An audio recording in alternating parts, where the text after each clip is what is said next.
Hey guys, how you doing today? We're going to play with the iPhone again. I have the iPhone 11 and I'm going to show you how to do long exposures with an iPhone. It's really easy, and there's a little bonus feature to doing a long exposure you might not be aware of.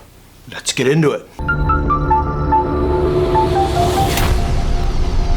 What better place to be than down at the bridge by the river, my favorite spot.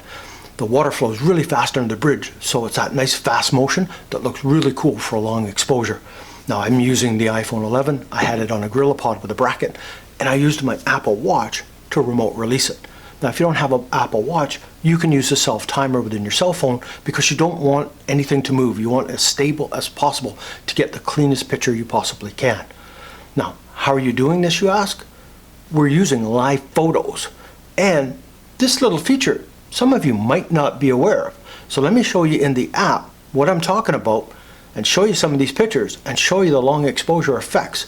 And stick around near the end and I'll show you a cool bonus that the long exposure can do that you might not even be aware of. Now, before I actually get into showing you the app, it's the in-camera app that we're using.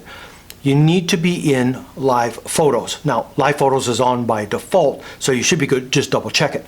Live photos basically takes almost like a 3-second little video clip, and that's why you need your camera stable. And that's how it works to do the long exposure, because it's basically compiling all that.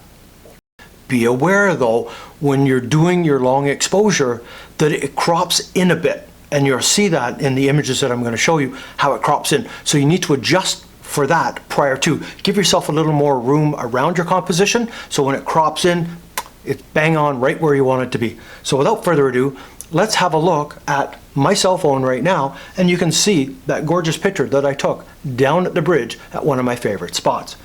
Now, some of you might not be aware of this, most of you probably are, but if you take this and just scroll up, what? There's a whole list of effects underneath the photo. Did you know they were there? It's really cool. You can get into play with some of the other ones. I had fun with Loop the other day, but our interest is in the last one, long exposure. Now, you simply click it, and you can see it's working on that image to create that effect. And look what it did to the water. Amazing. Butter smooth.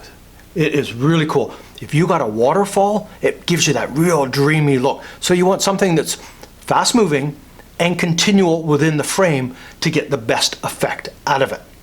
Now, if you don't want that, you can simply come back and you can take the effect off. If I click on it, right? There you go. And I took it back off.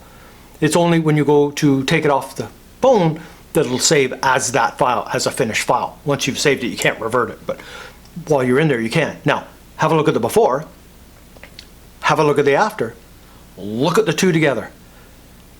Isn't that cool? I love the long exposure. I wish I could get it to go longer than about the 3-second, but I'm impressed it does it. I'm glad it does it, and it's fun to do. What happens if we do a little bit of night photography with long exposure? Well, here's the bridge again. Here's the before, here's the after, here's the together. I love how the color hits on the water from the bridge and how the bridge lights up. That looks pretty cool. Now, I'd love to have done like car trails, you know how you get the red and the white racing down the road and everything else. But with the COVID thing going on and everything and us being locked down, there's honestly no traffic of volume to be able to do that to, and you're not supposed to be really out and about. This is kind of class work related, but still, there's not enough out and about for me to actually do anything with cars. Even on a good day, could I do it? So unfortunately, I did the best I could for the long exposure stuff, but so many areas around here are just inaccessible. They're just barricaded off, you can't get to. A few of the spots, like the bridge, was open and I could get down there. So that is the way it is, unfortunately, but very, very cool effect. Remember when I said there was a bonus thing with this? Well, with long exposure, you can do a very cool little effect other than what we just saw. And it's kind of like a byproduct of it. Ever been to a spot and you're trying to get a picture and people just keep walking in front of your shot all the time? Or you're trying to get a picture of that statue, that monument, and there's people walking by? Live photos and long exposure might help you out with that. So check this out. Well, there's a picture of me at the corner of the frame. Man, guy's always getting in the way. How do we get rid of him? Slide up, move along, long exposure, have a look.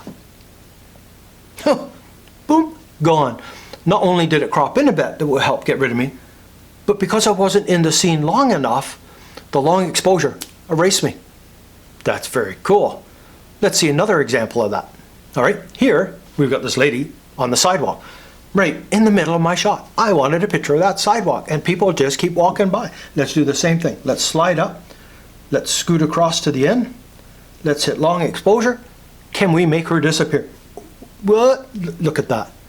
That is a cool side effect to long exposure. So if you happen to be in kind of a tourist area or a scene that you want to get, you can use long exposure to get rid of them.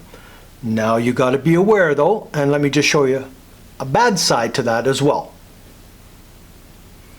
If we come in here, and here, that guy again keeps getting in the way. But you can see there, now if I try and get rid of him, give it a second to work, boom. You see the little issue there where I was standing? You can see almost the 3 positions when it was taking the photos, and it didn't totally blend and wipe me out. It kind of left a smeary look to it. So if the object or subject is not moving fast enough, or they're in the scene too long, the long exposure won't totally wipe it out. But if someone's just cutting through very quick, as you saw, it will solve that issue. How cool is that? I think that is a very cool little feature of the long exposure. It's kind of like a little byproduct. And actually it's being used, and I've been using it on 35mm and medium format cameras eons ago. You just do a long exposure. Anybody walking in and out of the scene, it didn't matter because they weren't there long enough to register. That's the same principle, but it's built in. I just wanted you to be aware of that extra little feature that was there. Long exposures are very cool, and I can't wait to get out and about and find some better places to get some better pictures and try and create some dramatic long exposure photos. You guys can now go out and play with your iPhones, create some long exposures, wipe out that irritating guy that keeps getting in your photos using long exposure. So that's it for this one. If you're new to the channel, please subscribe, hit that bell notification so you're aware when I post new videos like this. If you enjoyed it, please give it a thumbs up. So until the next time.